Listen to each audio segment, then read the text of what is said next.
Hi everyone, welcome back to Destination Truth. This video is hopefully going to be inspirational to many libertarians out there that are disheartened and pessimistic about the future because they don't believe that libertarianism is a movement that has enough power and people behind it to actually make a difference in the world. This video is going to be of the Young Americans for Liberty Conference, Spring 2018. And man, again, it's for young people, and so there's a lot of young people in the room. I met a lot of amazing people with amazing different backgrounds, some of which were raised in SF here by parents that were all into the hippie stuff about utopia and all kinds of great intentions that led to terribly depressing adulthoods. And they came to the same conclusions as many others. So it's amazing to see people from all walks of life coming together, people from California, Oregon, Washington, Utah, and Nevada.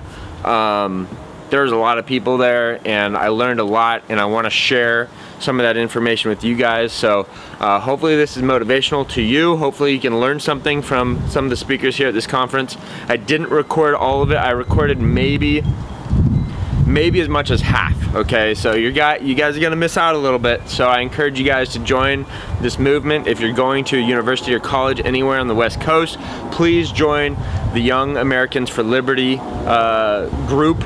It is a great group that's really making some real strides in the libertarian movement. I think they have real potential for changing the future.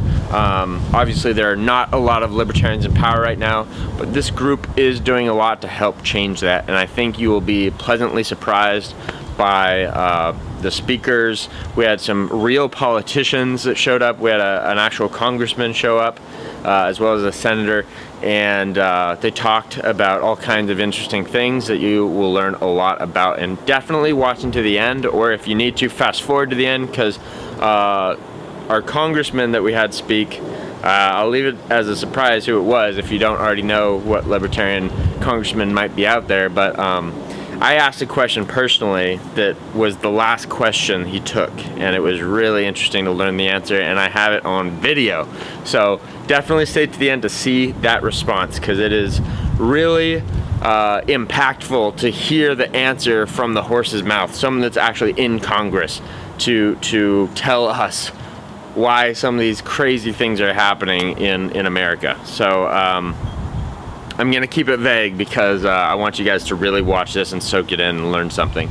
Anyways, thank you for watching. If you like this video, please like and subscribe.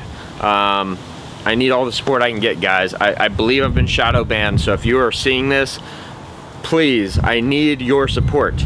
I am not getting any views anymore for anything, even more popular topics. Anyways, thank you for watching. Well, Nathan stole some of my thunder, and I appreciate him kind of showcasing what it means to be a youth movement that is really trying to reach other people. I mean, everyone in this room, they did make the commitment to be here today, and I would say the vast majority of you were asked by somebody else to be here. And that's what liberty is all about. It's about trying to reach other people. And I think for a long time, people that believe in the principles of liberty, freedom, free markets, we've kind of been on the sideline. And I'm here to say no more. It's time for liberty to go mainstream, and that's what we're doing for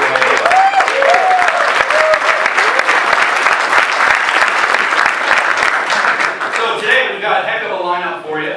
We've got two main stage trainers in Matt D'Alessio and Patrick McGrady. We've got 9 breakout experiences for you guys to choose from, 3 different sessions. We've got a Liberty in the Legislature panel, which will highlight some of the top liberty legislators in state houses across the country. We've got a debate, is American dominance good? And we've got this guy coming in from Michigan, I'm not sure if you've heard of him, Congressman Justin Amash. You guys remember that?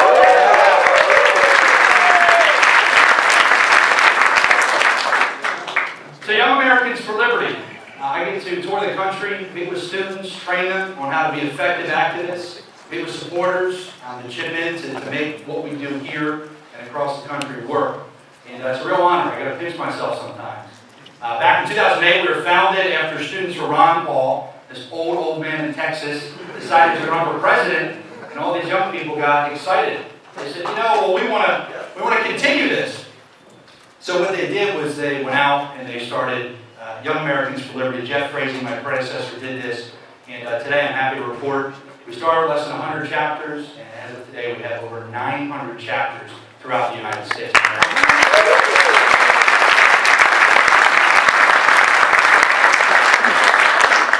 One of the things we've really focused on is the quality of our outreach at Young Americans for Liberty. Having 900 chapters is great. I'm very proud of the work that we've really done to build that infrastructure. But who cares? Who cares if we have 900 chapters?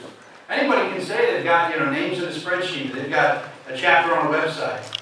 Who cares about that? What matters is how active are they at reaching people on campus and in their community? How active are they at getting people to engage and have those conversations about the proper role of government? So what I'm here to tell you today is that in 2017, we did more campus recruitment events than 2015 and 2016 combined. We did over 3,000 campus events throughout the United States. And I want to thank everybody in this room for making that possible. That's how we reach people. At every single event, we have one question that we want students to ask. Just one question. Now, we might have different issue areas that we talk about, or that we try to recruit or engage students on, but we want them to ask themselves, what is the role of government? I mean, think about that. That's not talking about her emails or his hair, okay? We're talking about what is the role of government, because every time there is a problem in society, a lot of people, especially younger Americans, what do they say? Well, how does government fix it? We need a government bureaucracy. We need a government committee.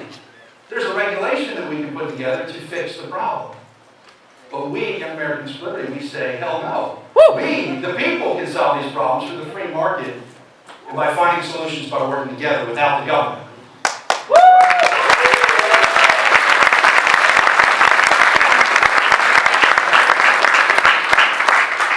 I want to make a point, I want to be very clear about it. We are a pro-liberty organization. We have beliefs and solutions that we stand for. We are not just an anti-establishment or anti-left group. Okay, you can't be an empty suit. You can't just be against something. Because if you're against something, you've got to figure out eventually, what do you stand for? So I want to talk about a few of those issues, really get folks to understand what it is that we are trying to promote through our campus activism, through our recruitment. Let me start by talking about foreign policy. Now,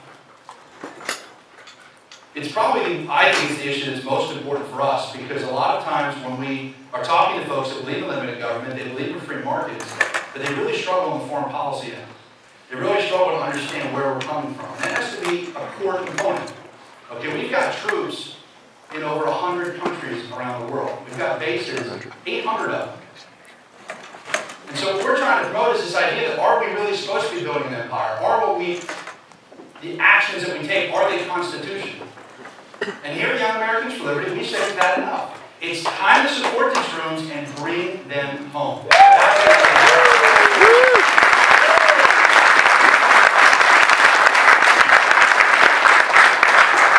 Privacy. This issue probably pisses me off the most, because I would think that people our age would be excited about having some privacy. As we've seen over the last couple of years, the government has access to our emails. They can see our bank statements, metadata, phone calls. What happened to the Fourth Amendment? I mean, that's what we're supposed to have, the right to privacy. To be able to really be separated from what the government can see and what the government can't see. Okay? So we launched a program here, something called Restore the Fourth. It really just says, hey, government, leave us the hell alone. You guys heard that?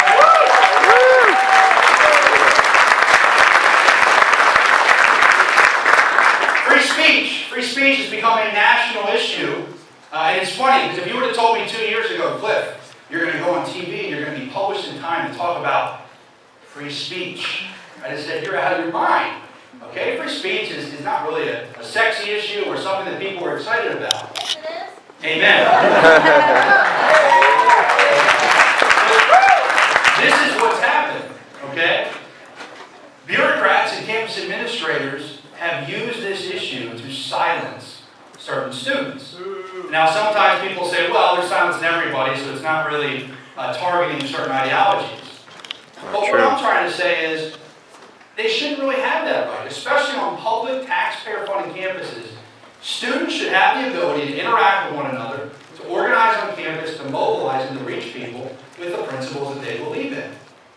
So we launched a program called the National Fight for Free Speech Campaign because we don't want to just complain about it. All these groups that claim campus is biased or they're liberal or they're leftist, I'm not going to disagree on a lot of the viewpoints, especially what's happening in the classroom. But where I will disagree is what is the tactic to solve it?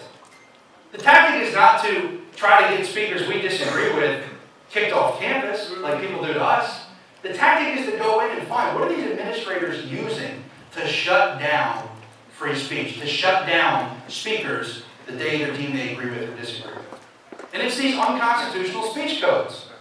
So this is what you'll find when you look at campuses throughout the country. They use these codes, or as they call them sometimes, free speech zones. We call them muzzle zones. Right? They muzzle our ability to actually be able to speak and to talk to people. And they'll say, you've got to be in this, let's say we're on a tennis court, right? It's like the size of an iPhone. You've got to be in that zone to talk to people. Well, what happens if they're outside the zone? Now all of a sudden the bureaucrat gets to decide when they shut somebody down and when they don't. Through our efforts to reform these codes, I'll give a huge shout out to our Director of Free Speech, Mr. Alex Stout. We have reformed 34.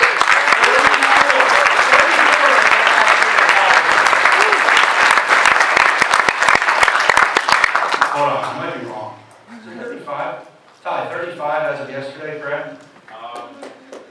Great, rock on. 35 different campuses throughout the United States where we've been able to reform the codes. And actually, here's what you have to think about. There are roughly 700,000 students at those campuses, when you total everybody up, when we reform the code. These people now get to hear every ideology. And let's count 10 years down the road, as more students are coming through, and these policies are now removed. What we need is a free marketplace of ideas, because we truly should believe that as people that advocate for the principles of liberty, we should believe that those ideas, when people hear them, they should see them as the correct solution to our problem. And that's what we need to fight for. Just an open marketplace so we can come in and we can present the ideas of limited government, liberty, the Constitution, and clearly contrast it with this idea of socialism, and the idea that government should take care of us from cradle to grave. I want everybody to see all sides, because I truly believe that when people see the principles of liberty, that is where they'll land. That's what they'll believe, and that's what we need to fight for. That's right.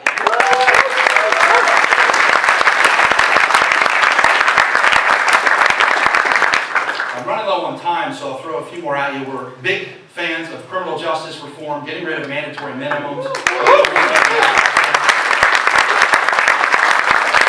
rid of regulations, and just really opening up the free market so businesses can thrive. And the last one I'll talk about... And the Fed. And the Fed, of course. We're getting there, believe me. Well, I'll stick with that. Let's end the Fed. But the last one I'll talk about, because it's such a national issue right now, is self-defense.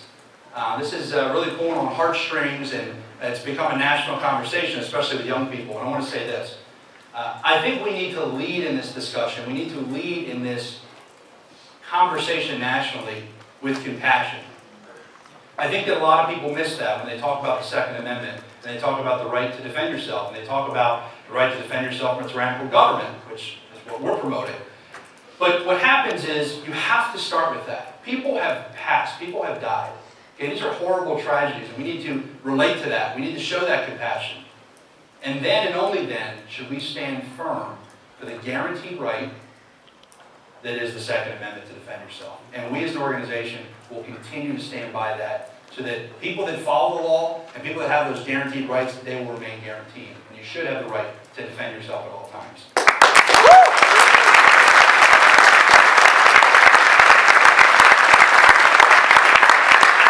All right, so if you look behind me, you'll see, make liberty win. Okay, what does that mean? We've talked about what liberty is, the different ideas that we believe in here as an organization. But what does it mean to make liberty win? That's what we're trying to figure out today.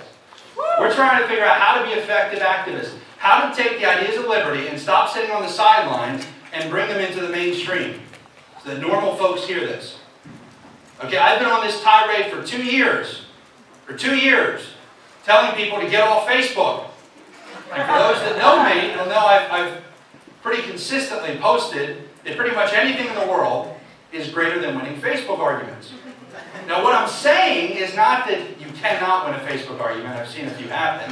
People try to cite these events when they occur and send them to me. But what I'm saying is that taking action is much better than wasting your time on social media and thinking that you're being effective.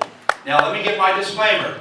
You want to curate content, you want to put up videos, you want to talk about ideas in a way where there's an audience and they can hear you and they're interacting with your content? Absolutely.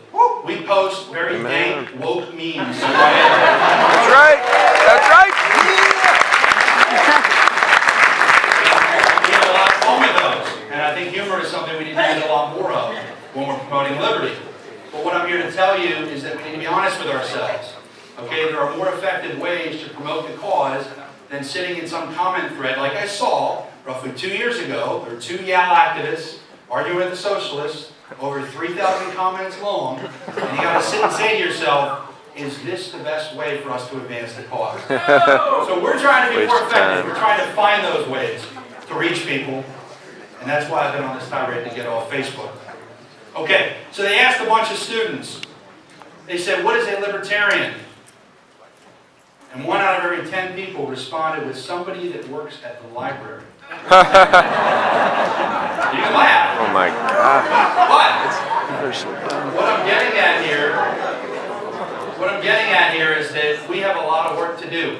Yeah. Okay, we have got to reach people with those principles. And by the way, when you try to define, well, I don't know if I'm a libertarian, or I don't know if I'm a constitutional conservative, or I don't know if I'm this or I'm this. Look, labels, you really should get away from them. Right, right.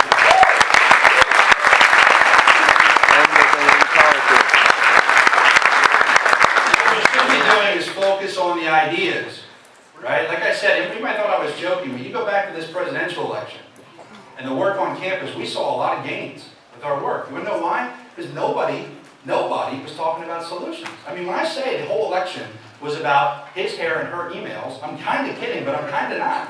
I mean, who was talking about policy? Who was talking about foreign policy, domestic policy, monetary policy? Nobody's talking about these solutions. I heard Rand Paul. Amen to that. But our entire job here at Young Americans for Liberty is not to come to events and feel good. Not to come in and just talk about the ideas and think they're the way forward and really just be set with that. And go home and feel good because we're superior. We know things. You are not normal. It is a Saturday, and most of you got here around 8:45 in the morning to talk about the Constitution and to network with folks who also care about liberty. Now, I don't look at it as a bad thing. I wouldn't have a job if we weren't getting people here to mobilize you. But I want to tell you how much it is that this is a call to action as much as a time to be excited about the ideas. This is a challenge to everyone in the room. We need to figure out how to reach normal folks. The soccer moms, the people on campus, and guess what? They want to have a beer at night. They want to earn their degree. They want to get a job. Most people are busy. They live their lives, and there's nothing wrong with that. And we need to be okay with that. We need to figure out how to reach people. Now, Patrick McGrady is going to come up next. He's going to talk a lot about the real nature of politics and how things work. But my challenge for the entire day, we've got sponsors here in the room. They have resources.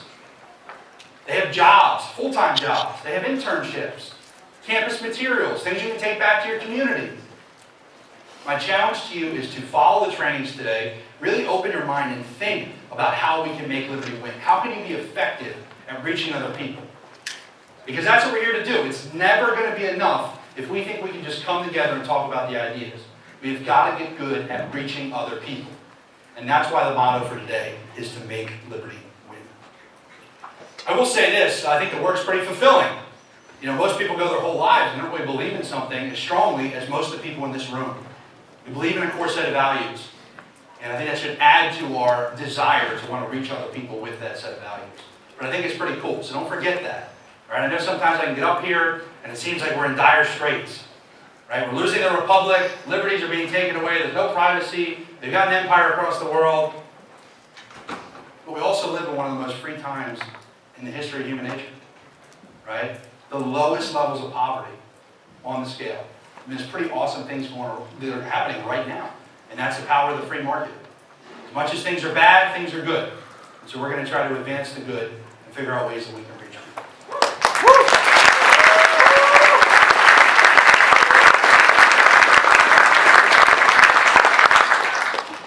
So this year, we launched a new program, something called Operation Win at the Door.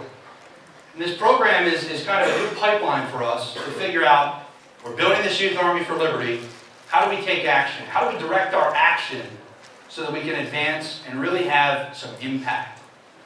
And Operation Win at the Door is a concept I'm trying to prove. And that concept is that if we go out and take this Youth Army and we talk to Americans, we go right to them at their doorstep, and we talk about the principles of liberty in a way that relates to them. We find a local issue that they care about. I truly believe that most people, and polling will back me up on this, that most people agree with us. They want the government out of their lives. They don't think the government should be taking 25 to 30 cents out of every dollar in their paycheck. They agree with us on those principles. And so Operation Win at the Door is trying to find a proof of concept. That if we send appointments of students into districts for liberty candidates, and we knock 30,000 doors, we send 10 people down there for 30 days, 10 activists into the district, we knock 30,000 doors, and we think we can move the needle. Now that's my concept, okay? The candidates that we choose, okay, need to pass a two-pronged test. They have to be with us on the principles of liberty. We have a survey that they have to fill out to verify that. And then they have to be viable. I don't care, I want to say this very loud and clear, I don't care which political party they run under. All I care about is that they're viable and they're principled. If they pass that test,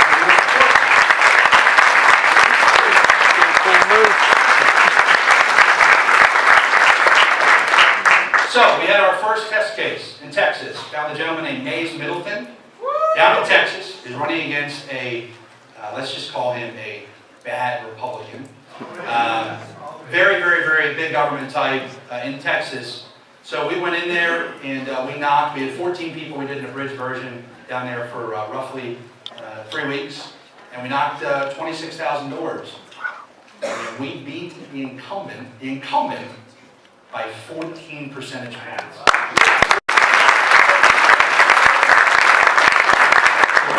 We have people on the ground right this very minute in Georgia, Kentucky, and back in Texas for a separate race, a runoff, where we have 10 people on the ground for each of those races, trying to reach voters and trying to talk to them about why our candidate, the Liberty candidate in the race, is the correct person to support and turning out to vote for them. Now, you might think to yourself, well, state races, you know, why there? Because look, politicians, as Patrick's going to tell you, they run for higher office. Okay, so it might seem like just a couple races, but if we do 30 races, which is our goal in 2018, and then we come back in 2019 and 2020, some people have off years, there's 4 states with off-year elections in 2019. But over the next 10 years, if we can elect 500 state reps that are the future Justin Amashes, you guys excited about that? Woo!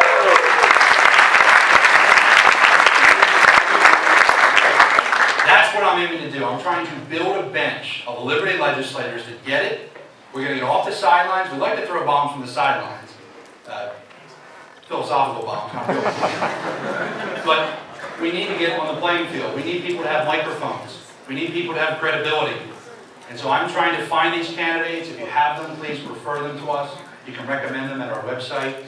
But we are trying to find these people so we can build this bench, this youth army that is out there with a microphone, passing legislation, and actually talking about the principles and advancing them that we believe in. So that's where we're at with Young Americans for Liberty. I am extremely proud of the people in this room, but I think that this is just the beginning. I think a lot of people saw Ron Paul and he kind of started this jolt of energy, and I think we're at a crossroads where we finally have a very clear vision of what we can do to start to build this bench back up. I want to thank everybody for being here today, because being here means you care. We're going to make Liberty win, and thank you so much for being here. So I'm in the middle of a 4-year term as the mayor of the Free City of Aberdeen. Now, I reside in the People's Republic of Maryland. For those of you in California, you understand. We do. For my Utah friends, it's a completely different world. You don't get it. But let's proceed. So, the real nature of politics. The system works, just not the way they taught you in government school. Okay? The system works. So first, what is politics, right? I need feedback. What is politics? Front row kids, what's politics? Art of the possible. Allocation of power, I like that. Politics, poly meaning many, and ticks meaning blood-sucking. That's right. Okay, let's talk about what politics is not, right? Politics is not looking after the common good. Politics is not looking after your fellow man. Politics is not blind allegiance to any political party or their candidates. Politics is not the art of compromise. Any of your friends talk about that? That's terrible. I think we get it. I don't need to beat on that, but compromise is not why we're interested in this.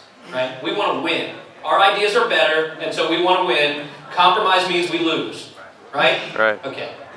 And politics is not serving the Lord. These all may be reasons you choose to be involved in politics. But that's not what politics is. Politics is literally the adjudication of power. The adjudication of power. What that means is determining who. Adjudication is determining who has the power. Right? Determining who has the power. So, fortunately, in America, we've got it pretty peacefully, unless you're at Berkeley. Man. Funny but true, right? I mean, yeah, so it's the process of figuring out who rules whom. Who rules whom. And it's not about compromise, but about confrontation. In many places in the world today, politics looks like this. Politics is decided at the end of the barrel of a gun. Or politics is decided at the end of the blade of a machete. And we are fortunate that, unless you're at Berkeley, our politics is not decided like this. We're very fortunate. It's a joke because, they're crazy, but they're a very small minority of the left. Okay? We have peaceful resolution of our problems, generally. And in our system of government, it is not excessively corrupt. Anybody think there's corruption in the system? Yes, there's corruption, but that's not why you lose. Okay? I'm gonna lay this on you. The reason we lose is because we get out-hustled. The reason we lose is because we get outspent because you're not willing to raise the money that we need to do the things we need to do. Okay? This is the lesson. First lesson today, it's all your fault. Okay? No, this is good. It's all your fault, but we have a solution. Okay? We lose because we get beat. Is there corruption? Yes. But we don't get beat like they get beat in Russia. We don't get beat 94-6, right? We get beat 50.5 to 49, or 47.5, whatever it is, with the 1.5% of our friends voting for the constitutional libertarian Green Party. Gosh. Okay, so yes, there's corruption, but we lose because we get out-hustled. Do we get that? Why is that important? Because if there was excessive corruption and you could not make a difference and you believed that, what would you do? Be nihilistic. You would go home, sit on the couch, eat Cheetos, and drink Dr. Pepper. You're here because you believe you can make a difference and the system is not excessively corrupt. Yes? Okay, let's rock and roll. So, if the system works and politics is defined as the adjudication of power, what's power? Force.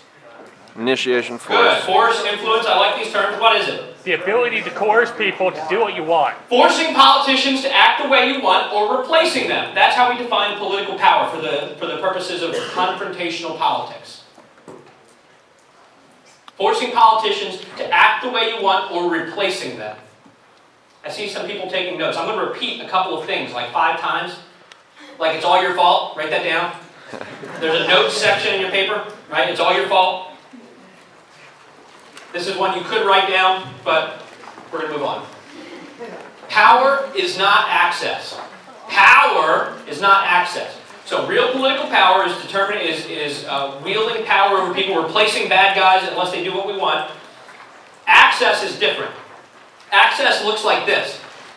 I just got a personal phone call from my politician or my congressman. I'm sorry. He said, call me anytime. Here's my cell phone number. That's access. Okay? The governor wants to meet with my group about free speech on campus. That's access. Anybody ever do political activity and have a politician say, let's talk about this. Let's talk about this. You ever get that? No? Beat on more politicians because the asks will come. They will say, let's talk about this before you beat on me any further. They're trying to buy you off with access. But let's talk about this. Access is being listened to. Having a seat at the table. Again, People's Republic of Maryland, this is what our Republicans are famous for, is we want to have a purple state. I don't want a purple state. I really don't. I really don't. Purple doesn't appeal to me, right? I don't want to share power with anyone. I want to wield the power. I want to make everyone more free, and then I want to eliminate the power from the government to do these things, right? That's the goal. Woo! Having a seat at the table does not appeal to me. Having your calls returned. And access is never being perceived as a threat. So, here's the question. Is this little doggy on the side of the table at Thanksgiving dinner, begging for scraps, is that a picture of access or power? Access. Okay. Is the dog that jumps on the table and eats the Thanksgiving dinner and leaves the scraps for the owners is access or power? Power. Okay, we get an idea of what we want to do, right? Access or power? Power. Good. Unless you are politically feared, you will not be politically respected. This is a game changer. Amen. So, the idea that everything is your fault is a life game changer, right? That will change all aspects of your life. When you stop making excuses, when you stop pointing the finger at other people and saying it's his fault or it's the bad leftist fault or the governor's fault that we lose, when you start saying it's my fault that we lose, that will change your world. Okay, this will change your political activity. You're here. Unless you are politically feared, you will not be politically respected. You cannot accomplish the things we want to accomplish in this short time on earth by being nice and begging for scraps at the edge of the table. Right. The silence does not make me uncomfortable. Does it make you uncomfortable? Yes. So, would you rather be feared and respected or loved and manipulated? Feared and respected. That's right. Here's a reminder. The system works, just not the way they taught you in school. So Bart's writing up there, if you can't see it over here, he's saying, we do need no education. So, I studied econ at Penn State, and really the biggest takeaway from the whole time I had there was scarce allocation of resources. Economics is a study of the scarce allocation of resources. And if you have a limited time on Earth, raise your hand if you have a limited time on Earth. Yes. Keep your hand up if you have limited resources. Yes, okay. Now, if we're going to spend our time to be involved in politics, we may as well do it to win. Even if it's only 10 hours a month. Even if it's 3 hours a week, right? If that's all the time you have to be politically active, let's do it to win. Yes? Yeah. So, there's two paths to power. The first path to power is the direct path to power. The other path is the indirect path to power. Now, we're going to blow through this very quickly because I want to get to some political pain, the fun stuff. So, the direct personal path to power is the path chosen by dictators and despots and Lindsey Graham. This is the direct personal path to power. Getting elected or serving those who are elected to office. Campaigns, okay, is the direct path to power. This stuff is important. This stuff is not necessarily evil. But the reason we learn the direct path is so we can learn the indirect path. The indirect path to power has less glamour, and it's harder. You never get your picture in the paper when you're doing indirect path stuff. When you're organizing, when you're controlling the environment of those on the direct path to power, that's the indirect path to power. You see this recently, the Parkland kids from the school shooting in Florida have been all over television. They're not old enough to vote, or they're barely old enough to vote, but they have been changing the narrative in the politics of the Second Amendment. They are controlling the environment of the direct path to power. Do we get that? Yes. We see how that's powerful? Yes. Without talking to voters directly, without asking for votes, without talking for or against politicians, they're changing the environment the politicians live in. We can do that. You can do that. On the things you care about, whether it's speech, whether it's bringing them home, right? Bring them home. Bring them home. Is that controversial? I No. don't think that's controversial. Not here. Can I hear heads rattle? Yes? Not controversial? Okay. Okay. So, in the indirect path to power, we're changing the environment. So why do we need to know that? Because both of these are important. It's important that we're building the direct path so that our people can get elected. But that's not the only way forward. Okay, that's why we learn the indirect path. All of our friends, the National Association for Gun Rights, maybe you're a normal person, right? Sometimes they do successful activism, rarely. They don't get the confrontational model, but that's not direct path activism. Anyway. So then in the indirect path to power, we got to talk about how you can best be effective. Maybe you like to write a blog because you think that's the most effective way to reach people who matter to you. Maybe that's what you think. Maybe you think you want to educate politicians to get to success. Let's talk about that. So, the education path to power implies that we can teach the politicians. If we just take copies of the Constitution and we carry it to the state capitol and we show them shall not be infringed. Right, do you California, I know you guys are good guys, but do you guys like guns? Yeah. So we know shall not be infringed, right? Shall not be infringed. You take that to the state capitol and you show them shall not be infringed, then they're going to do the right thing and abolish all their terrible gun laws, right? We see why that's unreasonable, right? We see why, if we show them, look, the minimum wage, like the math of this is, if we have a $17 minimum wage, then the poor people will be out of a job, the people you're trying to help will be harmed, then they should abolish the minimum wage, right? We see why that's crazy? Because they know it's wrong, right? We get that? They know it's bad, but they do it anyway? So, the politicians are not educable. So then the education of the people model here says, if enough people support this, then the politicians have to adopt it. If enough people support our idea that free speech on campus is an absolute right when they're government-funded institutions, then free speech on campus should be the case. Well, let's talk about that. This is what it's like to try to educate a politician. If you can't read it over here again, this is the bang head here in the middle. It says, step 1, place kit on firm surface. Step 2, follow directions in circle of kit.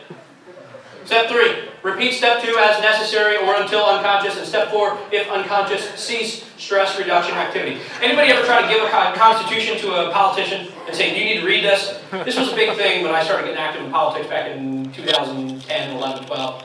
Because we just got to educate them.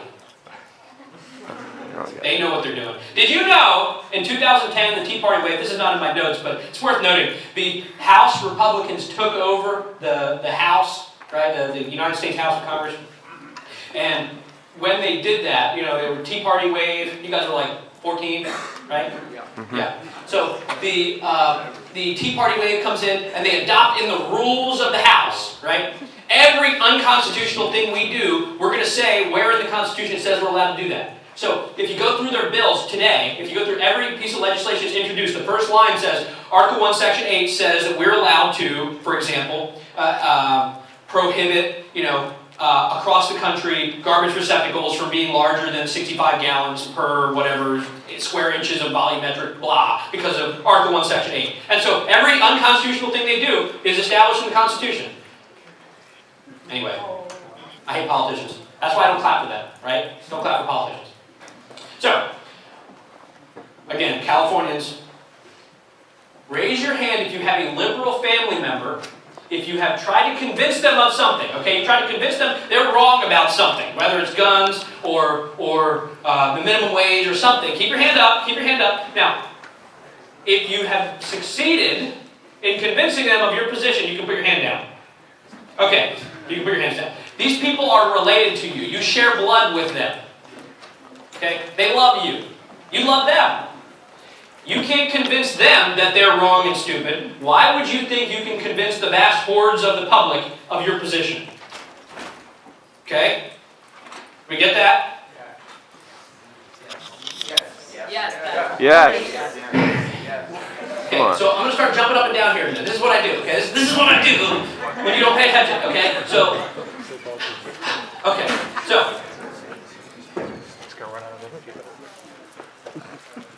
it is the case that we cannot win by convincing hordes of people, because public policy is not made by public opinion. What makes public policy? Who makes public policy? What is public policy? You do.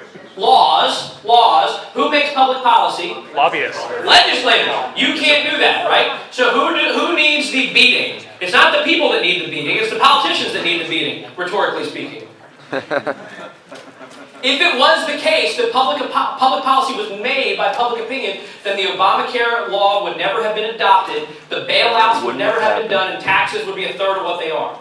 But public policy is not made by public opinion, and that's a good thing. Because democracy is dangerous. And every time, if it was the case, every time there was a school shooting, all of your guns would be confiscated. And the redistributionist policies would be worse than they are, and the green policies would be worse than they are today. I have a model for you here. Politics is not an ideas game. Politics is not an ideas game. It's a numbers game. So we're going to look at an example here. So, you guys know Wayne's World? Yeah. Dude, it's a numbers game. So what we're going to look at here is a model of an election. So we're going to take a helicopter view up of an election. This is a national election, 2 candidates running for office, and we're assuming the popular vote determines who wins, not the Electoral College, for the sake of this model. Okay? So what this means is that we're going to assume 300 million people in the United States. 100% of the people are 300 million people who live in the United States. Okay? What percent do you need to win that election? What percent do you need to win an election between those 2 candidates? 51. 50% plus 1. Okay. Why is that wrong? Because there might be Because more not candidates. everyone is eligible to vote. What kind of person is not eligible to vote? People under 18. Felons. Felons, unless you're in Maryland. Who else? Non-citizens. Good technical answer, because it's not just aliens, right? Non-citizens. Good. Dead people, too, is a good line. That's a good one. Okay, so They what vote does all the that time. mean? So that means that of that 100%, 60% are eligible to vote. Eligible to vote. So 30% plus 1 wins, right? No. Registered voters.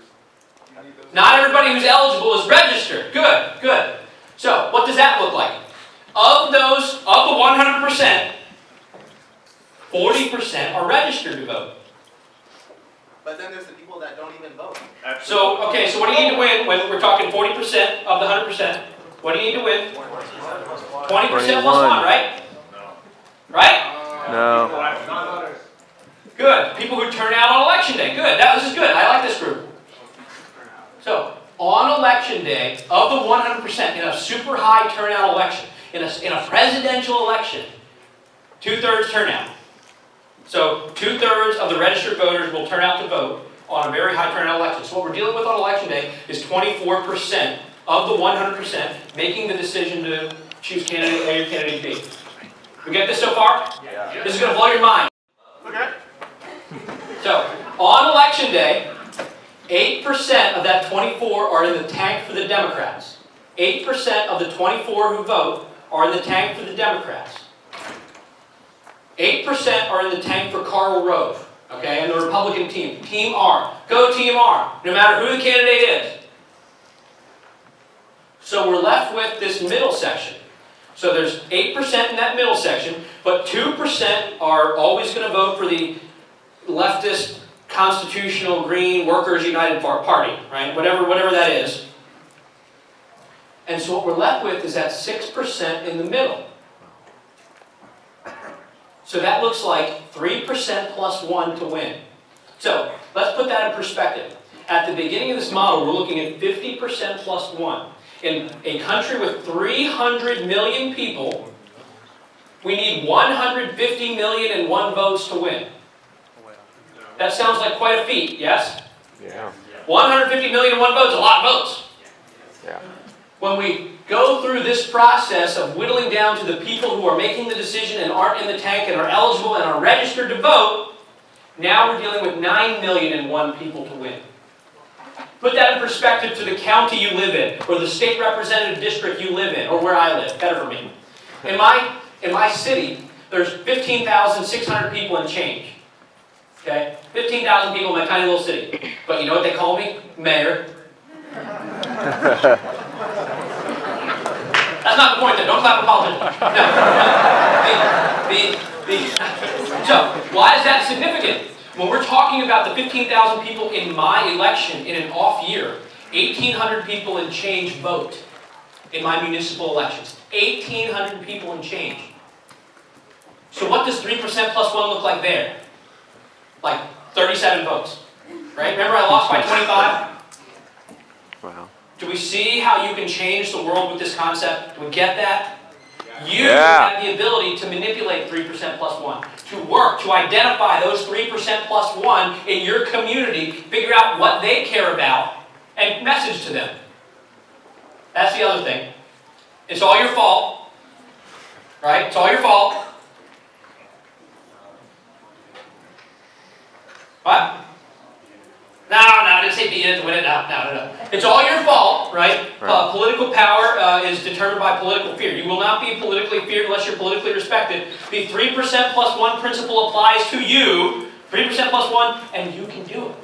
Right? But what I left off earlier, when I was talking about being here today, that you care. You're not normal. Okay? You're weird. Everybody take a deep breath. I know it's warm in here. Everybody take a deep breath. You're weird for being here instead of enjoying the beautiful weather outside. Normal people don't care about politics. Normal people care about their families. They care about getting their kids to soccer practice. They care about showing up to work on time. Right? That's what normal people care about. You're strange. Yes? Woo! And Hell yeah. if anyone who works for me, okay, anyone who, and I mean employed by me, if anyone who is employed by me ever says something along the lines of, oh, these people don't get it, they're sheeple, or anything like that, when talking about normal people, they are fired on the spot. Why? Because you're weird and they're normal. Okay? Oh, good point. They should be calling you weird. Do we get that? And so everything I'm telling you means it's not about you.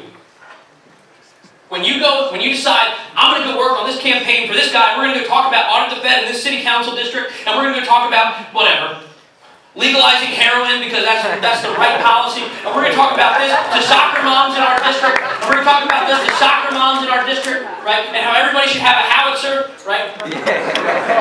Now, are these the right position to hold? Maybe so, but you don't go talk to soccer moms about it because you got to talk to them where they are. Do we get that? Yes. Because you don't matter. They matter. The way we get the 3% plus 1 is finding out what people care about and messaging to them about that. And that's how we win.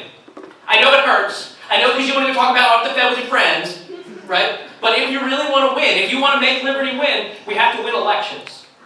And winning elections means not abandoning your principles. Never abandon your principles.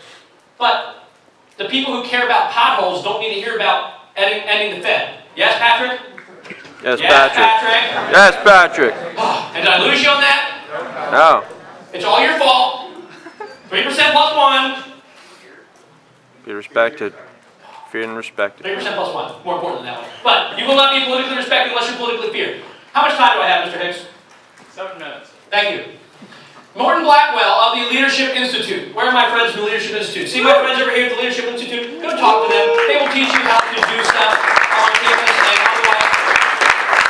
Morton Blackwell from the Leadership Institute says, political success is determined by the number and effectiveness of the political activists on either side. And he's right. So, this doesn't mean that we need to have 50 million activists, but it means that the key to success is having people who know what they're doing and are trained to win. That 3% is doable by me and my dumb friends, so it's certainly doable by you smart kids. We get that? Yeah.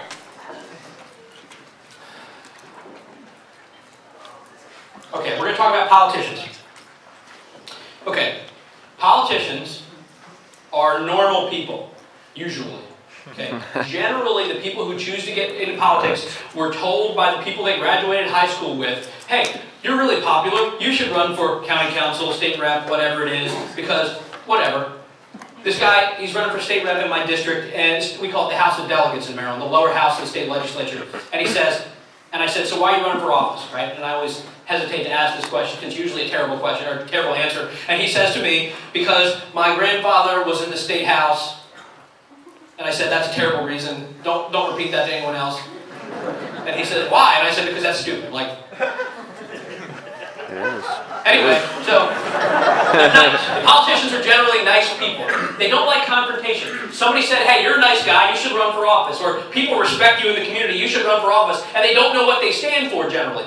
And they're apt to compromise. They want to make a deal work, because then they can go back to their people and say, we did something. No joke. This is how they are. This is not... Anybody hunt? Kind of. Shoot animals? No.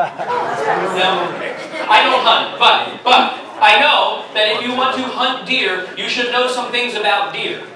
You should know where they like to sleep, what they like to eat, how they behave when they're startled. Right? The same policy applies for hunting politicians, rhetorically speaking. We need to know how they behave. It's exactly the same. Ty, I appreciate you, sir, but you're right under that light. 5 minutes. Thank you. So the politicians, it's important we know how they act, so that when they behave towards us in certain ways, we know how to engage with them. That's why we don't clap for them, because they love it, they feed on it, and so when you don't clap, they're confused. It's good. And most of them have an ideological position, but they're swayed when they think it will affect their political life. That is, their success in the future, their election or their re-election. Politics is much like this. What do you call that when the water does this? Whirlpool. Whirlpool? It's a toilet. Politics is like a toilet. There's a big pool to the middle. And it takes special people to pull against the pool towards the middle. Guys like Justin Amash, guys like Thomas Massey, guys like Ron Paul can pull against that. But it's hard.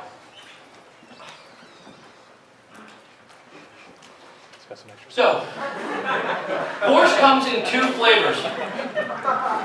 In order to pull against that draw to the middle of the toilet, we got to have some force.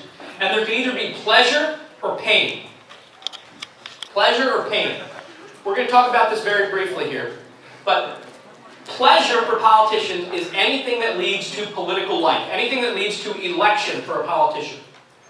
Election or re-election. Political pain is anything that leads to political death. Losing an election. Generally, stay away from things that lead to political life for politicians. Generally, okay? It's harder, it's unpleasant to give them money, you banging on doors is hard. It's a lot more fun to cause pain for politicians. Okay, so we're going to run through some examples of this.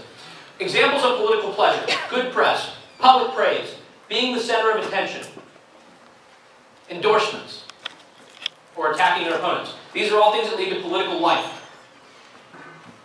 The most important one to talk about in political pleasure is money. There's two different kinds of money. One is the money they ask you for to fund their campaigns, and that's important for them. But the other is the taxpayers' money that they spend in the district. Now, maybe you've heard that welfare spending and food stamps are just buying votes. Have you heard that? Yeah. It's absolutely true. Okay, that's what it is. And especially in Congress and the lower houses, the upper houses of the legislature in your state, when our guys stick their heads up and call for hard votes from the establishment party, that's where they can be successful. The leadership of the party can cut off money. Let's put this in perspective. Does anybody think Justin Amash is getting the speaker to spend money in his district to help him get reelected? No. Do we see how they use that against us? Okay. Now, on the pain side, examples of political pain. Anything that causes political death. Bad press, public embarrassment, being ignored. That's your vocab word for the day. Denouncements. Okay? This guy's terrible, and he's doing terrible things in the state house. Try to stay in the pain column. But the most important lesson here is the biggest evidence of political pain is demonstrable proof of angry voters. It's not enough that you go and you talk to the voters and make them angry. The politician has to know they're angry. And when that pain exists, we can influence the politician's behavior. Okay. My slides are available. At lunchtime, I'll give you the website for all that, so you can look at these. You don't have to scribble down all these slides. And I'm always available to talk all day long. I have like 45 seconds, so I'm going to hit through the last couple things here, or Ty's going to give me the hook. So, in politics, our job is to force the politicians to go on the record with real bills. This is a expedited 8-hour training, okay? I have so much more to tell you about. But the politicians want to do nothing, and so our job is to make them do stuff. And they have to know that there are consequences for their bad political behavior. We have to mobilize using that 3% plus 1 principle. Remember 3% plus 1? Yes? Yes? 3% plus 1? Yep. We have to embrace the fact that politics is a numbers game and accept the reality that if you can't say something mean about a politician, don't say anything. Okay? Really. Your politician wants you to pat him on the back for doing what you sent him there to do. Unless they are a hero, do not treat them like a hero. Right. Your politician is not a hero, generally. Okay? They're just men, or women for that matter. And they're just the dude that got a majority of the votes. Okay? And often not a majority. I got 37.4% of the votes in Aberdeen. You know what you called me on Wednesday? Mayor. Nice. Like, that I was elected does not mean respect me. And don't treat them like they're special. Okay. So, here's the best part of this, is that the extremes define the middle. So what I said, never give up your principal position. What that means is, never move from where you're at. If the only conversation we're having is between John McCain and Elizabeth Warren, then the conversation is moving leftward. Yeah. We need people to stake out a position on guns, on life, on whatever it is you care about that is extreme, so that the middle has to come our way. Do we get that? Yes. Good. So, this is good stuff. I'm going to use some of my time at lunchtime to tell you some of this stuff. I'm sorry that I told too many stories. So, don't be nice to politicians. Okay, here you go. When a politician is interacting with you, when you start to cause pain for politicians, when you start to use the 3% plus 1 principle and you start to exert political power, the politicians will try to schmooze you.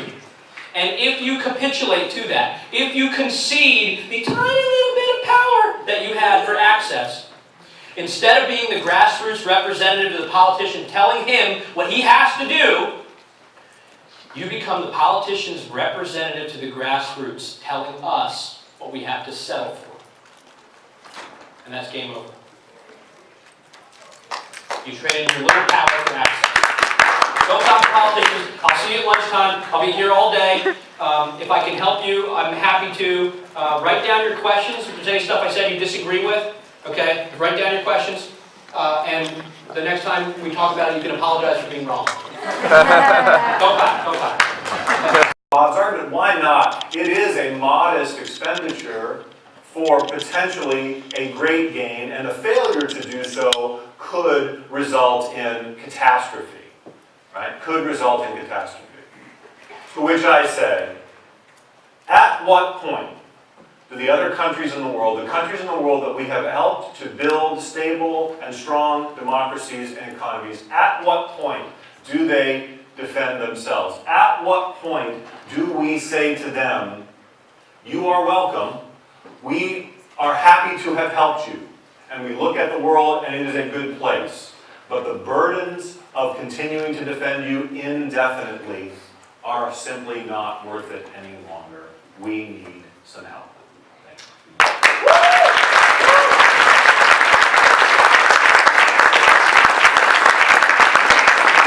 Okay, our first question comes in from @Sprinter122. This one goes to Dr. Kaufman. Why should we be militarily involved in countries who haven't attacked the United States? Because we don't want them to attack the United States. One of the purposes of military power is to deter threats and to defeat threats. You can't deter every threat. It requires deterrability. You want to defeat threats that can't be deterred at the lowest level of cost and risk. You look at the history of the United States and American diplomacy since World War I, I can tell you one lesson. Premature withdrawal is usually penny wise, pound foolish. The reason there was a World War II is that World War I didn't settle it with the Germans. And when you ask, when did the United States finally leave Germany? Not yet. Japan? Not yet. Korea, after the truce of Panmunjom, there hasn't even been a formal peace treaty, not yet. So, if you ask me in allocating cost and risk, is the burden of devolution greater? I don't want a war with China, but I think that the best way to invite one is to create a power vacuum the way power vacuums have attracted aggressors in the past and did after 8 years of Obama building down the American military dangerously, lowering the balance to aggression. So we agree, we don't want war. No one here wants war. And my distinguished colleague doesn't want appeasement. These people of goodwill, and what we're debating is, what is the best practicable way under the circumstances to protect us at the lowest possible cost and risk? And that's what we disagree about. Chris, 1 minute. I think, Bob, that you didn't exactly answer the question, and I think that if you are concerned with deterrence, the easiest way to undermine the credibility of deterrence is to engage in wars that end badly or that shouldn't have been fought in the first place. And I think if you look at someone like President Reagan, who did speak of peace through strength, and you know far better than I do because you've written about him, is you look at him in terms of the way in which he actually exercised the use of force, he was extraordinarily restrained. And what resulted from that was a negotiation that ultimately resulted in the end of the Cold War peacefully. What we have seen over the last 15 or 16 or 17 years is the U.S. military used often and often with unhappy effects. And that undermines the credibility of our deterrent precisely to the countries that you just mentioned. Bob, 30 seconds. One, we disagree about the history of Reagan, and at the time Reagan was considered absolutely reckless for turning up the pressure on the Soviet Union. And then secondly, part of Reagan's restraint was attributable to bipolarity and nuclear deterrence rather than something intrinsically averse to using force. Okay, next question. This one goes to Chris. It comes in from @Charles 400234663.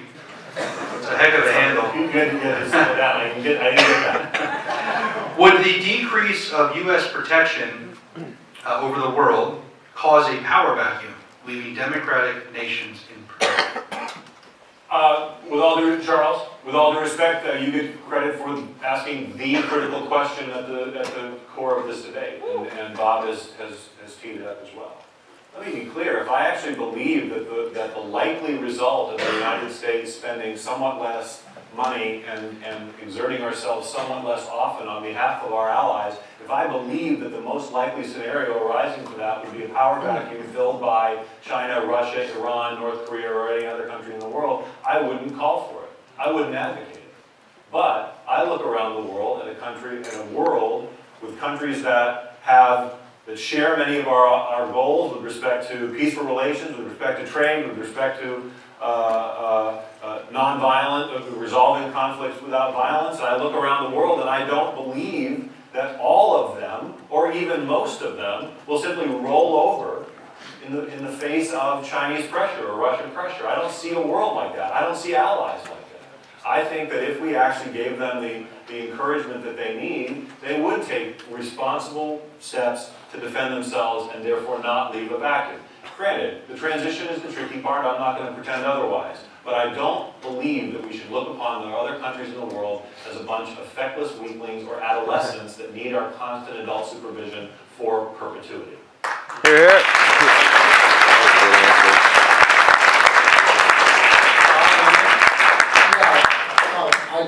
at those countries that way, particularly in East Asia, where virtually every major country in East Asia, including Vietnam, our former enemy, is pleading with us to do more. They're willing to do more, but they understand, and many people like me would agree with them, that there is no conceivable successful balancing coalition that can stop China's bid for hegemony that has moved into a much more aggressive phase without the active participation of the United States. If you look at the European Union, they punch below their weight because the European Union is in crisis. And as for power vacuums inviting aggression, it happened in the 20s and 30s, it happened in the 70s when Carter withdrew, and one of the reasons Ronald Reagan was elected and one of the reasons the Cold War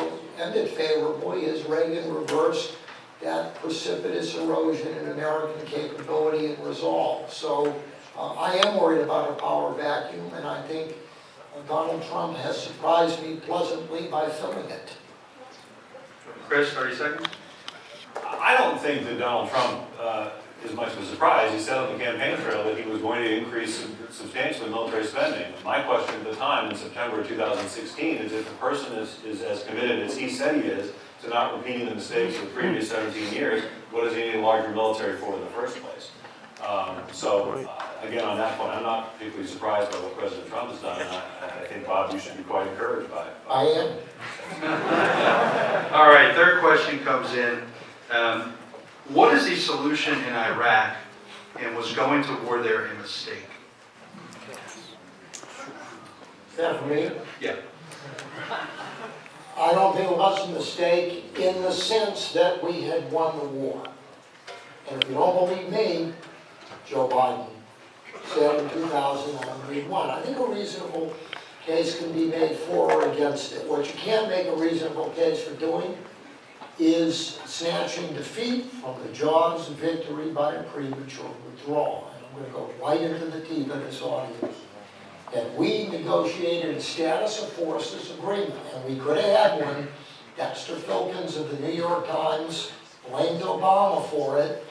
You would have reduced the odds substantially of Iran using Iraq as an autobahn to foment a Syrian civil war that has metastasized with global implications and has raised the cost of dealing with it. Having said that, and having lamented that we lost the opportunity for a decent outcome in Iraq, here's where I agree with Chris. I think the bus has left the station for the time being, and of all the regions in the world, the case for substantially making our goals more modest in the Middle East, that's probably the most compelling area of any of the major geopolitical areas. So, one, I lament that we snatched defeat from the jaws of victory, and two, that bus has left the station and we have to recalibrate accordingly.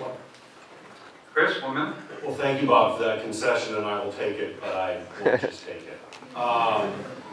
Look, if we can't get this straight as a country, then we're in a world of hurt. Iraq was a mistake.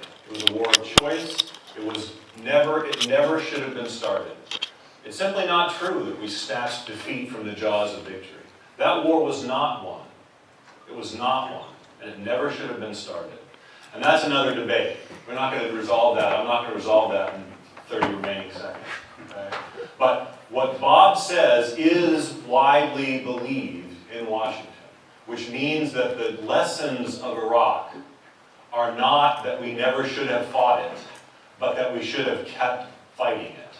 And I think if that's the lesson you take away, that is dangerous for U.S. foreign policy. That is not the lesson that I take away. Bob, 30 seconds. Yeah, we did win it. David Petraeus' surge worked, and like World War I, when you leave too soon and when you make exit the priority rather than victory, defeat will become a self-fulfilling prophecy, and the cost of dealing with it later will rise exponentially. Okay, question number 4 goes to Chris. This comes in from the handle Sears Becca. Question for Chris. When do you believe, if ever, that America should become involved in geopolitical disputes?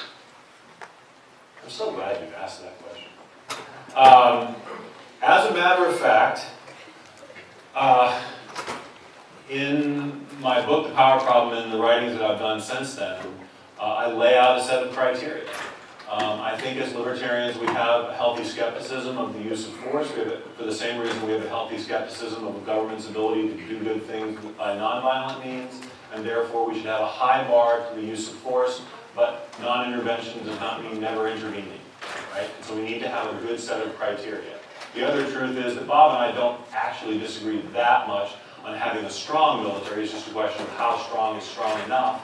And that means that a strong military will still be able to get involved in lots of places around the world, maybe even simultaneously.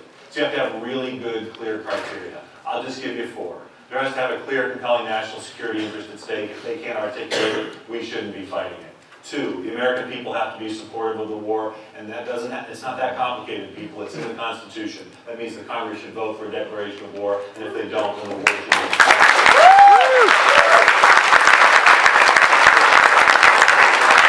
There has to be a reasonable military objective, and we need to understand how likely it is that that objective is going to be attained, and therefore how much it's going to cost and how long it's going to take. You've already heard that one of the explanations is that a lot of the times we intervene, we make a mistake by leaving, which means that when you intervene, you're signing up for a long-term presence. And I think that's a dangerous thing.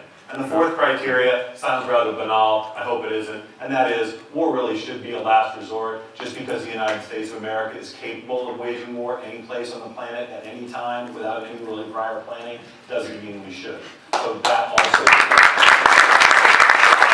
that the criteria that I spelled out before would not have been met.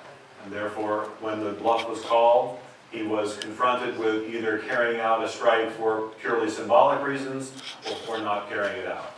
I think the evidence that Bob cites to say that the reason why the Chinese and the Russians increased their activity, respectively, in the South China Sea and Ukraine, because it came after the Syrian case, if you actually scrutinize those 3 cases, the calendar doesn't match up the right way. That credibility of threats like that simply don't travel in that way. I think that's a little too simple. Bob, 30 seconds. I don't. I think the calendars hold up, and added to Obama's terrible mistakes, and we're paying the consequence for it. The power vacuum he created by the gap between his rhetoric and behavior, inviting the Russians in, has exponentially complicated the Syrian situation and escalated the magnitude of the tragedy. That's what happens when you withdraw prematurely. Can I come back to that? Let me ask you the question if you want to take it. You can. All right, next question comes in from Jackson Ratko. Is removing secular tyrants in the Middle East valuable enough to allow the rise of Islamic extremist organizations that often seize power as a result? Chris, you got 2 minutes. Well, my views on the war in Iraq, where you had a secular dictator who only very belatedly sort of wrapped himself in the mantle of Islam, but he was a cruel and vicious person who was perpetrating horrible crimes against his own people, but the result is clear for everyone to see. The collapse of the Iraqi state and chaos and violence and civil war that claimed the lives of hundreds of thousands of Iraqis. So my position on that is pretty clear. We should not have overthrown Saddam Hussein's government. We should not have set ourselves up for a long-term military presence in Iraq. And the state was toppling his government in the first place.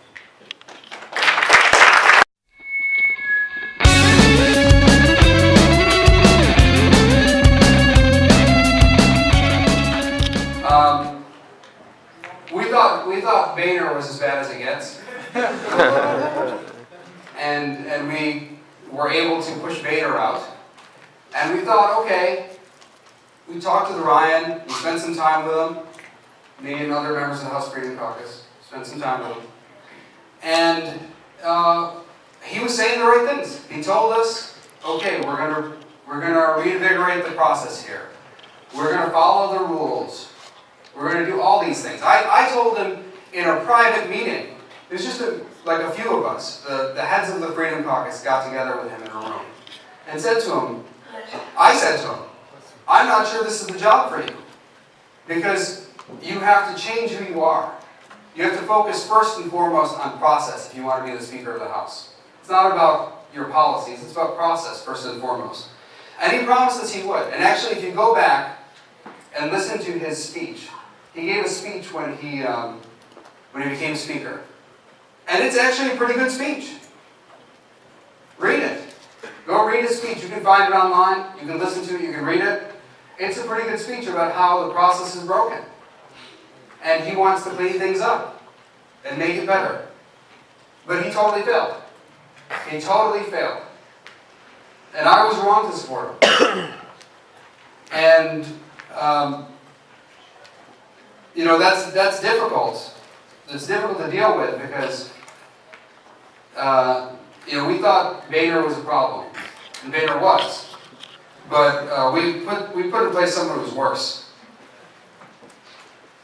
And statistically, by comparison, Boehner is just not as bad. Okay? There are lots of reasons, other reasons, personal reasons I can tell you why Boehner is not as bad as Ryan. And we could rehash that forever. We should think about the future. But let me give you one example. Okay? When we had Speaker Boehner, the process was very closed.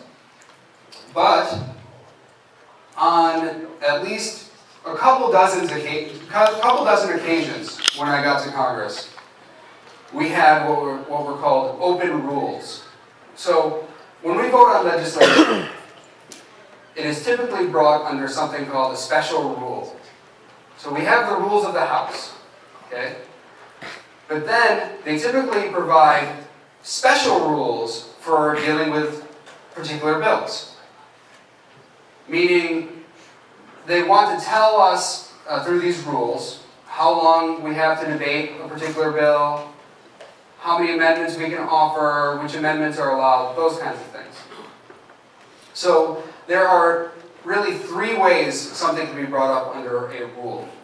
You can have an open rule, which means you bring it to the floor, and anytime you want to amend it, you just walk up during the reading of the bill, and you say, I have an amendment at the desk.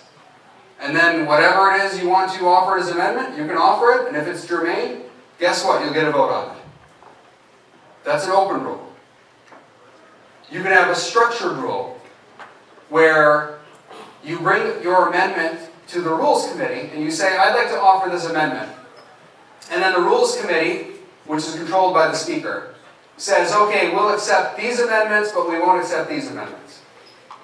And when they do these structured rules, it's always rigged.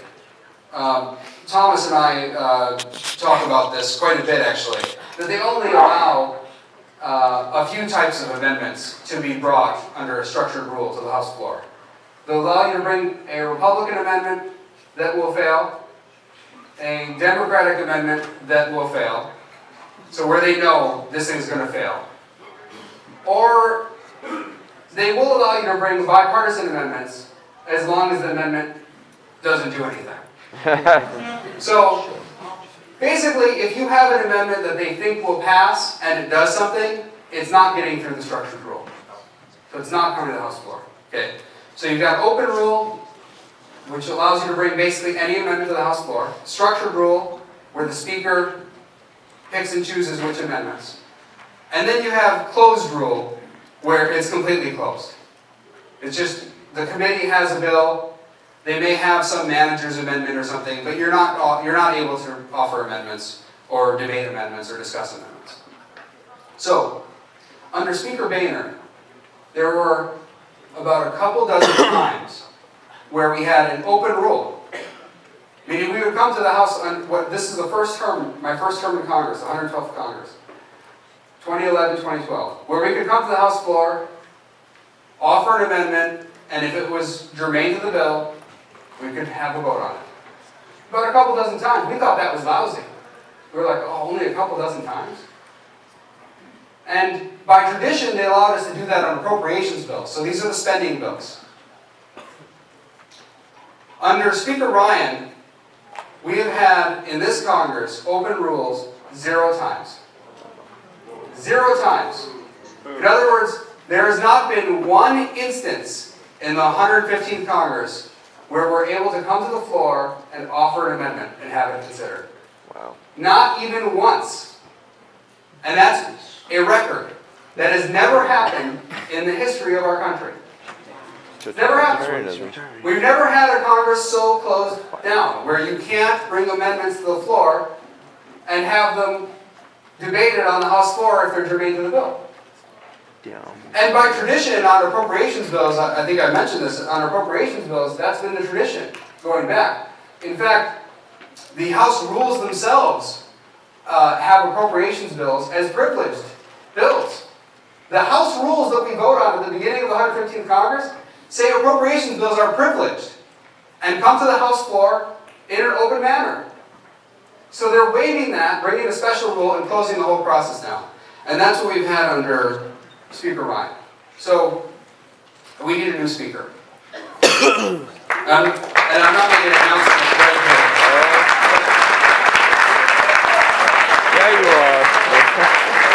But I'm checking my calendar. So we need a new speaker. And the new speaker needs to really revolutionize the process. It needs to be a revolution. It can't just be some small modification. We can't go from Speaker Ryan to Speaker McCarthy or Speaker Scalise. Some of the other guys, they might be nice guys. A lot of people think Speaker Ryan's a very nice guy. That's not the point. It doesn't matter how nice they are. It's not whether they're nice to you. Are they doing the right thing or the wrong thing? That's what matters. There are lots of nice people who do bad things.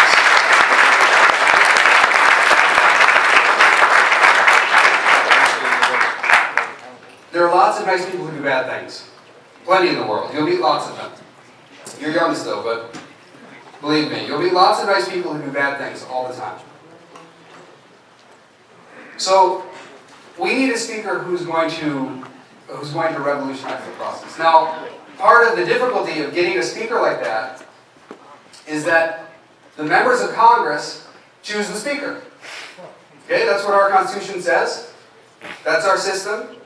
Members of Congress choose the speaker. You and the public don't choose the speaker. But you do choose your member of Congress. And you can put pressure on your member of Congress to select the right speaker.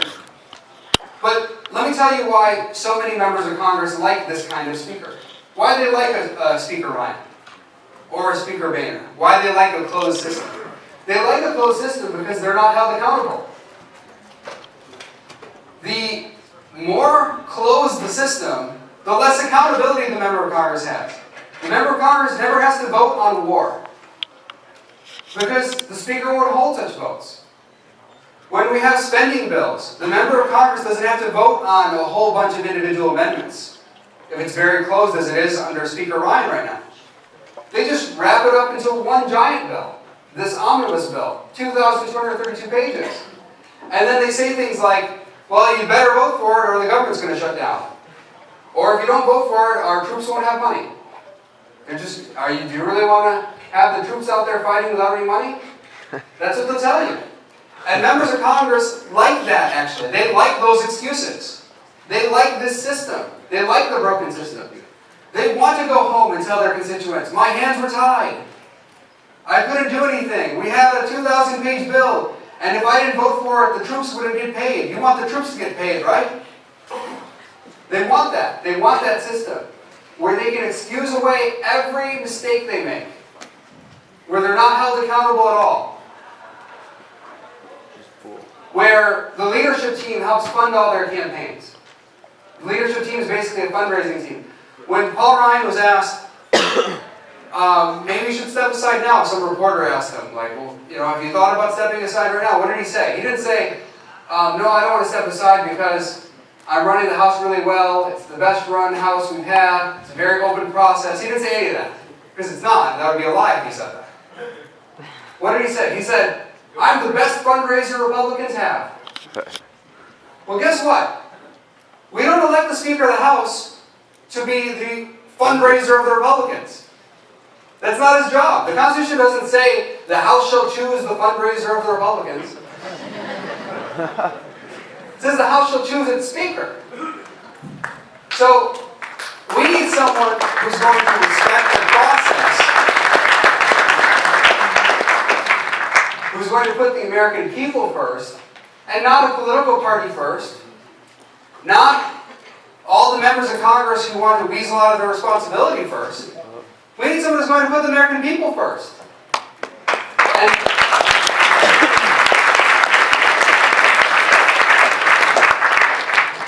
And that means people at home, groups like Young Americans for Liberty, students like you, young people, you have to get involved. You have to think about what the problems are.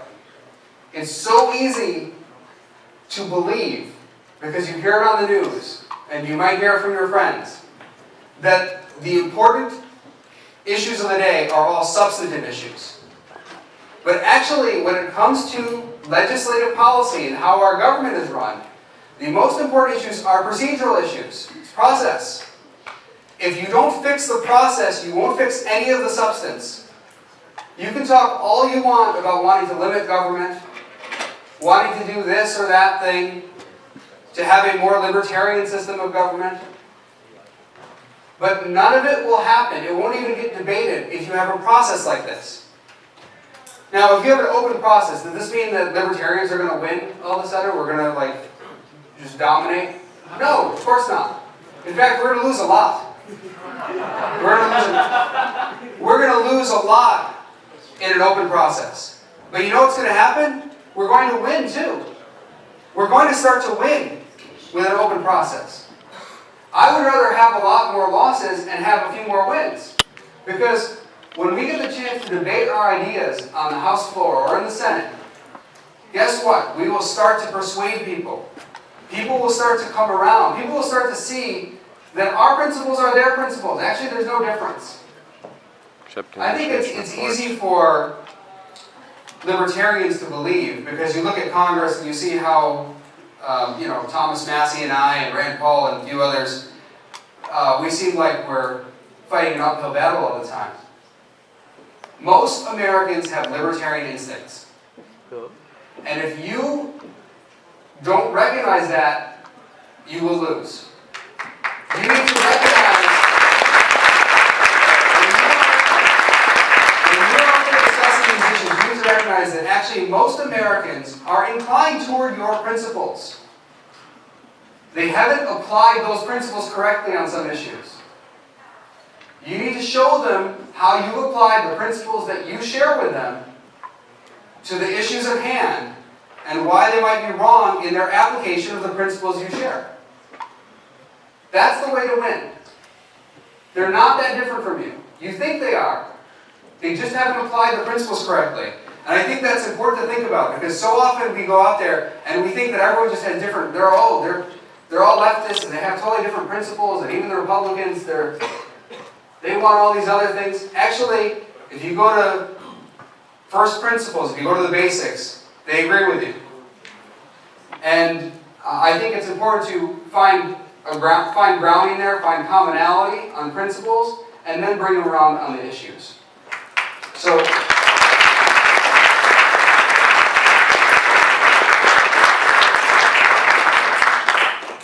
we need to go out there. I've gone on much longer than I normally do, by the way. I normally go to Q&A right away, so I apologize, but we'll still get Q&A. So we need to bring the people around to this by expressing what our principles are, showing that our principles are like their principles, and talking about process. I know process doesn't seem as sexy a topic as substance. Everyone wants to talk about surveillance or wars or indefinite detention or the Fed. You want to talk about all those things. But if your process is broken in government, you're not going to have those things debated in the public square. You're not going to have those things debated on the House floor. So we need to fix the process. And yes. I'll close out with this. My parents came from the Middle East. They're immigrants. What differentiates our country from other countries? And I think that people don't think enough about this issue either. Okay? I've had debates with people on Twitter and elsewhere, as you know. a lot of people think that the ends justify the means. That's generally what you hear from people when it comes to a variety of issues. Oh, well, Republicans are in charge now, so we're just doing what the Democrats did and all that kind of stuff. A lot of whataboutism and all the rest. And that the ends justify the means. And that's what a lot of people will tell you. But, you know, the concept of liberty is founded on this idea of the rule of law. And the rule of law is founded on the idea that the ends don't justify the means. That's important to understand. And what separates our country from other countries is that we care about process first. We care about process first, outcome second. That's important to think about. When you have a country that cares about outcomes first, they elect dictators, they have strong men, they have the government handling everything, because they want a government that is strong, that will produce the outcomes that they want. That's how you get dictatorships. That's how you get despotic regimes. It's outcomes-focused government. What separates America from other countries, from most other countries in the world, is that we focus on process first. That actually, we are willing to accept occasional bad outcomes in order to have a process that respects everyone's rights and allows us to maximize liberty and freedom in this country. So, we sometimes accept bad outcomes in circumstances to provide a system that on the whole maximizes liberty. And that's what really separates us from other countries. And I think that's really important to remember. If I can leave you with anything, it's please focus on process. Please think about the importance to our system.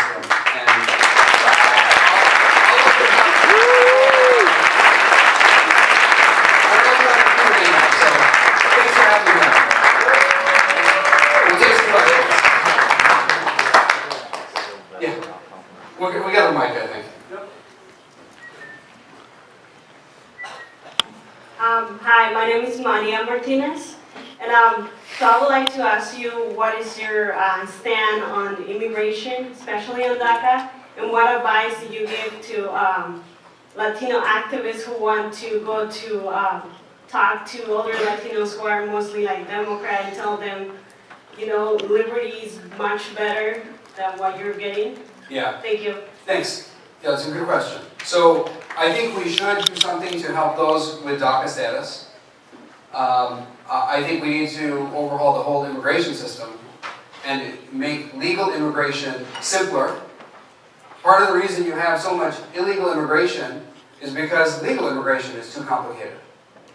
It's difficult for people to come into the United States. My parents are immigrants. Actually, they came at a time when it was simpler to come here, and now it's very difficult.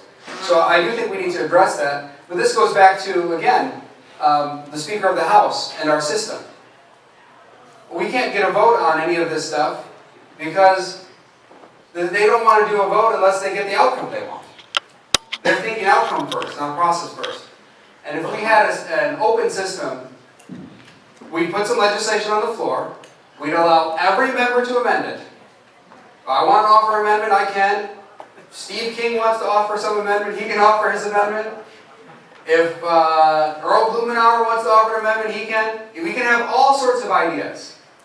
Put them all out there, and let's see what happens.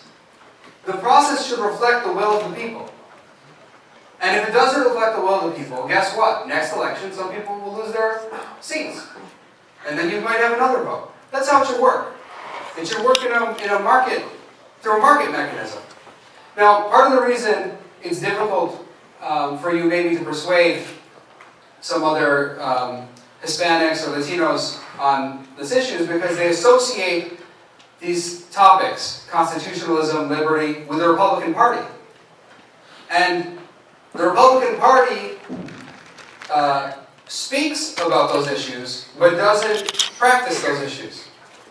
So it speaks about liberty and the Constitution on the campaign trail, but in practice we don't get it. We don't see it in Congress. All the things Republicans talked about, whether it's limited government or protecting people's rights, the surveillance state, they don't do it in practice. They don't care about it in practice. And so it's no wonder nobody is going to believe you if you say, hey, would you come join me and believe in liberty? So I think you have to move it away from the party. I think you have to accept when you talk to people, hey, I'm not talking about the Republican Party. You don't have to agree with the Republican Party. But these ideas are great ideas. The ideas of liberty are great. Have them read Frederick Bastiat or Hayek or Henry Hazlitt or others. Have them read some of these things and point to those things. And also many of the ideas of the founders. Now, the founders make some mistakes, of course they did. So you're always going to have that issue. But the general principles that the founders had were great principles. And like a lot of Americans today, the founders had the right principles, but applied them incorrectly. So at times they made mistakes by applying those principles incorrectly to particular issues. So I hope that helps. Yes? Scott? Go ahead. I know the process might be closed and you might not be able to answer, but if you can, do you have a personal preference and choice for who the next House Speaker would be? And then, if not that, do you have a choice of who the most viable candidate would be that you would like, and who could actually be the House Speaker, you know, and all the Republicans would vote for? He's on the stage. Okay, so...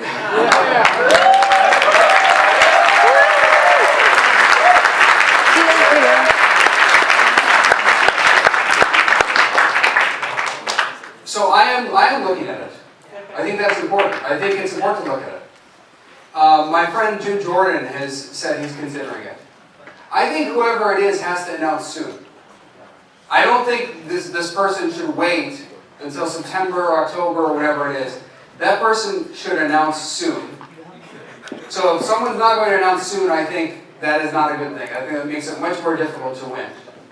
I do think that. I do think that. Do it. Do it now. The person who announces soon, who has the right principles, can win it. This idea that only a few people are the ones who can win it is totally bogus. Totally wrong. Totally wrong. I mean, look at President Trump, okay? Okay, some small segment of the population thought he was going to win at first. And he won. He won. He proved, actually, that anyone can win. Okay? And I think that can happen here in the House race. Smart people can win. Actually, President Trump's confidence on the campaign trail, his belief that he could win, helped him win. And what happens to so many of my colleagues is that they start out believing they can't win. Oh, I can't become speaker. Who am I? Why should I ever be speaker? Of course it's going to be McCarthy or Scalise. That's what they say. Well, you've already lost. You've already lost if that's your mentality. So you have to have the right mindset. So if someone has to announce soon and has to really believe in it and go out there and fight for a full 5 or 6 months or however long it takes. And for me, the person has to be process focused. The speaker's role is process. First and foremost. That doesn't mean the speaker can't have policy positions. If I were speaker, I'd still have libertarian positions. I'd still cast my votes in a libertarian way. But in terms of what comes to the House floor, that would be much more open. I wouldn't just bring my libertarian bills to the floor and nothing else. You have to open up the process. Allow everyone to participate. I believe strongly in my principles. I believe I can persuade people. I'm not scared of an open fight on the floor. That doesn't scare me. I believe I can...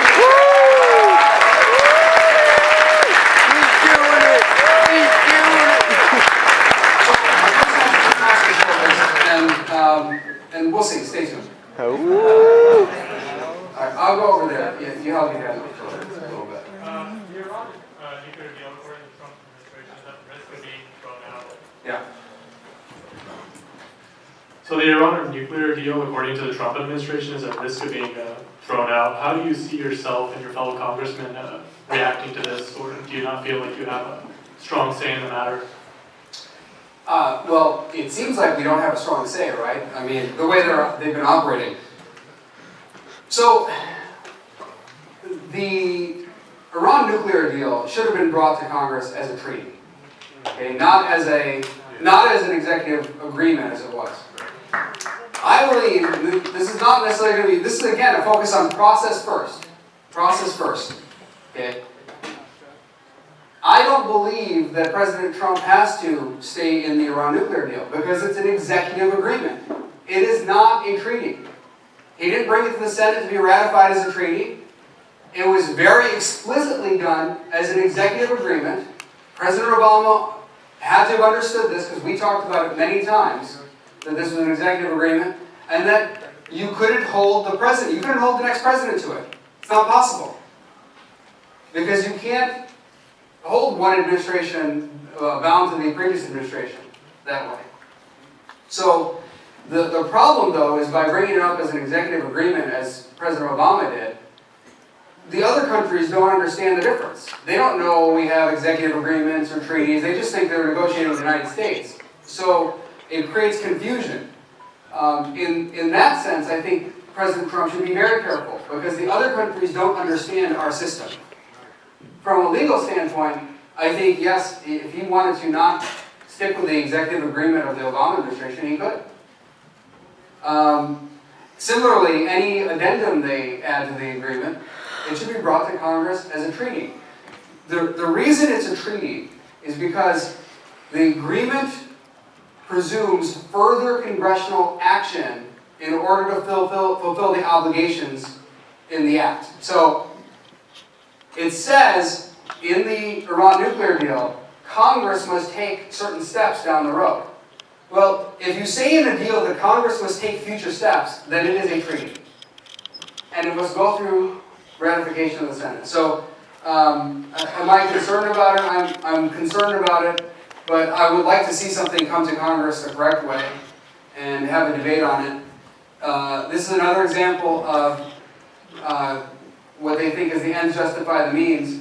They understand that if you bring one of these deals up in the Senate, it has a much more difficult time of passing, of getting ratified in the Senate.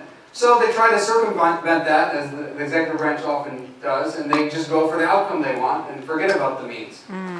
And that's unfortunate. Because in this instance, maybe libertarians like the fact that there's a nuclear deal and we're trying to create peace in the region and all that. But it shouldn't be done by circumventing the constitutional process.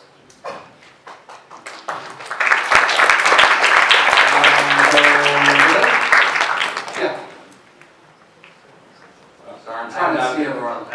Cal State Long Beach. So a lot of us here know that our current electoral system ultimately leads to two parties. Would you support a constitutional amendment requiring open or closed list proportional party representation in Congress?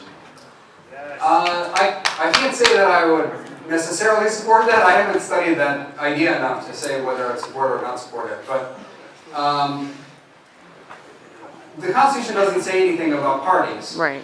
So I'm not sure I want to amend the Constitution to say something more in terms of parties or the electoral process. At the end of the day, it's on the American people to make changes. There are some aspects of law that we can change, that I will work to change in my role as a congressman, to try to level the playing field. Because right now, there are some laws, particularly in the campaign finance arena, that are rigged to benefit the two parties. And we have to change those. We have to change those laws. And there are some laws at the state level, too, where that has to change. But I really think that over time, these two parties are shrinking and cannot sustain themselves. I don't think they're sustainable.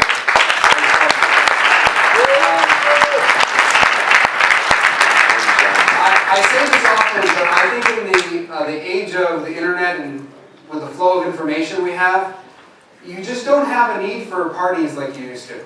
They don't serve much of a purpose. They used to be there so that you could know something about the candidates without having to know much about them. Because information didn't flow very freely. So, well, okay, that was Republican, I know something about him. I mean, when I was, I'll give you a quick example. When I was, just before, the congressman before me, he had an annual town hall, okay? Annual.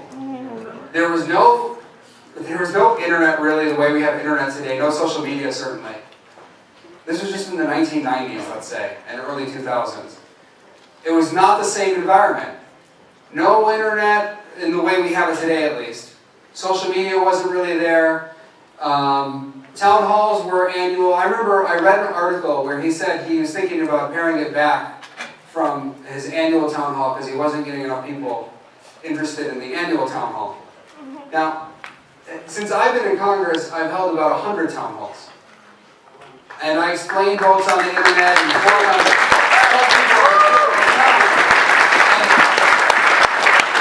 and so you can see in this environment, the party's not as necessary. The party doesn't raise money for me. The party doesn't help. If anything, the party hurts me a little bit. So, and I think that's going to be true for more and more members of Congress over time. The party's not going to be all that useful to them. And I think that these two parties are small. And actually, I think the reason you have such a high level of partisanship is because the parties are really small and they're flailing. Let's love to hear our last question. Okay. Yes, sir, in the back. Yeah. Thank you. Yeah, fair enough. So why does Congress let bills like the omnibus spending bill or Obamacare, why do they let these things get rushed through Congress and not just vote no if they don't have time to read them? It's a great question. So why doesn't Congress stop the Speaker from being so lousy? And that is a great question that people rightly ask. And the reason it doesn't happen is because of bribery and blackmail. So Corruption. Corruption.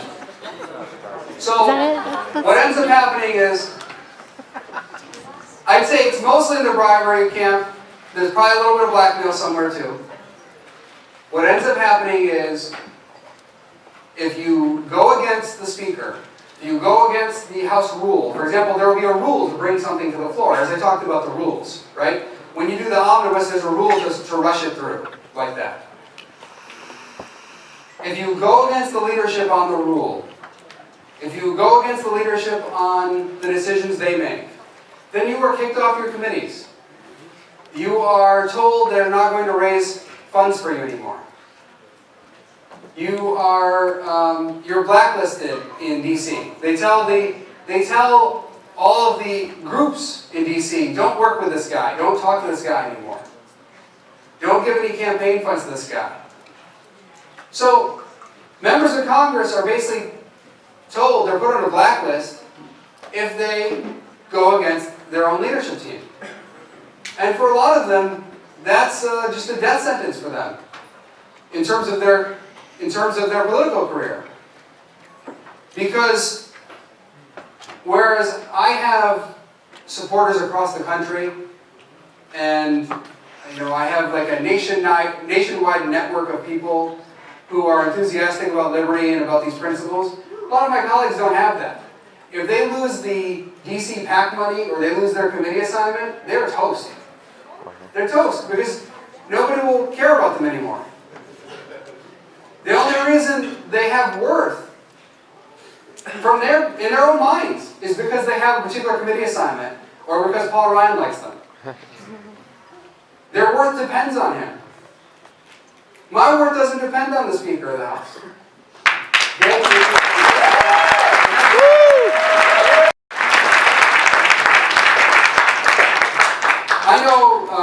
I know of instances where not too long ago, members of the leadership team would call people into their office, hand them a bunch of checks. Hand them a bunch of checks and then say, how are you voting on this next one? Now, thankfully, I've heard from some principled members of Congress who said, thank you for the checks, I'm voting no. And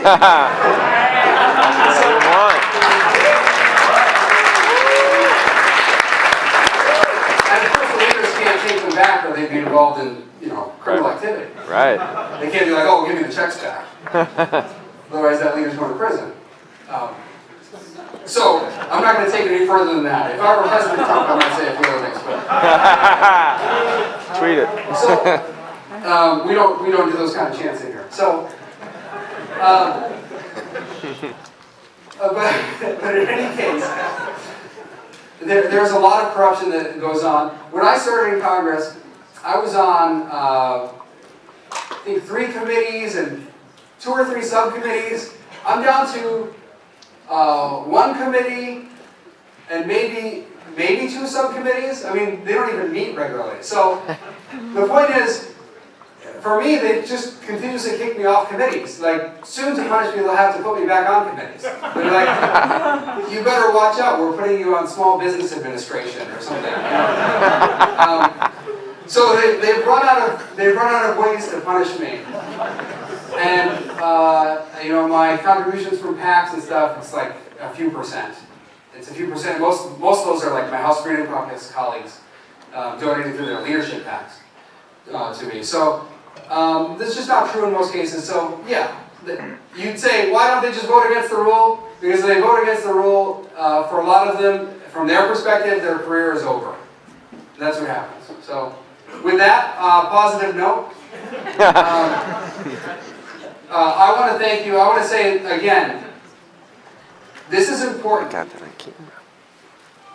A lot of members of Congress don't talk to you about process. I know a lot of even libertarian members of Congress aren't going to come up here and talk to you about process. I cannot stress enough how important the process is.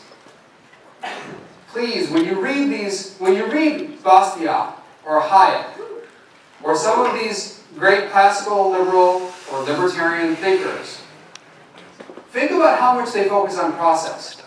Think about the fact that our Constitution is a process document. It is largely a process document about process. That is not emphasized enough. We focus so much on substance, and that is going to destroy the system if we focus on substance. We must focus on process first. Let the substance come from the process. So thank you for having me here.